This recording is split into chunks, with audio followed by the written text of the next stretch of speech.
Papa John Schnatter, once the king of a massive pizza empire, now ousted by his own company, mainly for not keeping his racist trap shut. Despite this giant blunder, Papa John's pizza stores are still cranking out pies. Is it because Papa John's knows how to make a good pizza? Or could it be something else?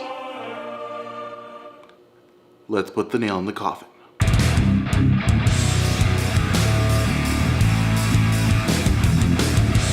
Now let's construct a base for the sauce. Do you have to do this on an induction cooktop? No, you can do this on any stovetop. It's just that every time I need to cook something over high heat on my stovetop, it becomes excruciatingly hot. In fact, one time I was making a cornstarch thickener for something else, and this is true, it got so hot it singed the hairs right off my knuckles. Using an induction cooktop is just way easier. In a small saucepan, add a 1/4 cup of cornstarch. Then add a 1.25 cups of water.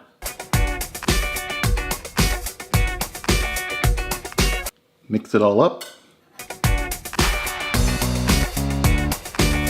And once the cornstarch and water are all mixed together, boil it over high heat.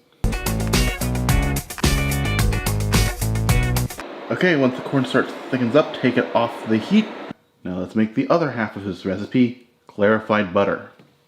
Toss 2 sticks of unsalted butter into a small saucepan. Then we put the 2 sticks of unsalted butter into our pot and set it over low heat. We want to milk this over low heat because we want the milk solids to separate. Now it's going to take about 20 minutes, but melt the butter over low heat, stirring occasionally, until the milk solids curdle together. Some chefs say let the butter melt until the milk solids burn to the bottom. I don't know what they're smoking, just go with the original plan. Anyway, once the milk solids form clumps like this, drain the butter through a fine sieve into a bowl. Okay, so we have the cornstarch water thickened up and the butter clarified. Now all we have to do is mix these together. But it's not that simple. One is mostly water and one is mostly fat. They don't mix. So we're going to have to employ an emulsifier. And we're going to use the same one that Papa John employs. Soy lecithin. It's used in common snack foods you get at the vending machine, and it's also used in molecular gastronomy. Now I know some of you are a bit worried, but you shouldn't be. Soy lecithin in moderation is totally okay. I mean, come on, would it have been recalled by the FDA years ago? Anyway, link in the description. And no, my red pill friends, it's not going to turn you into an effeminate weakling. Ugh. I swear, boys today. So just add 1/2 teaspoon of soy lecithin to our cornstarch base. Then add enough cornstarch base into our butter. Okay, that's about the consistency we want. But as you can see, the cornstarch and butter is not fully integrated. So that's where this comes in. Now this is the consistency we're looking for.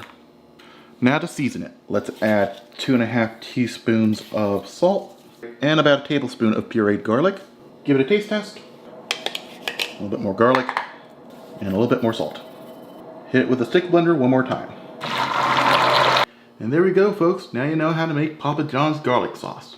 And since my recipe makes more than just a measly little cupful, there'll be no more family drama over who gets that cup. And that's patriotism worth not kneeling for.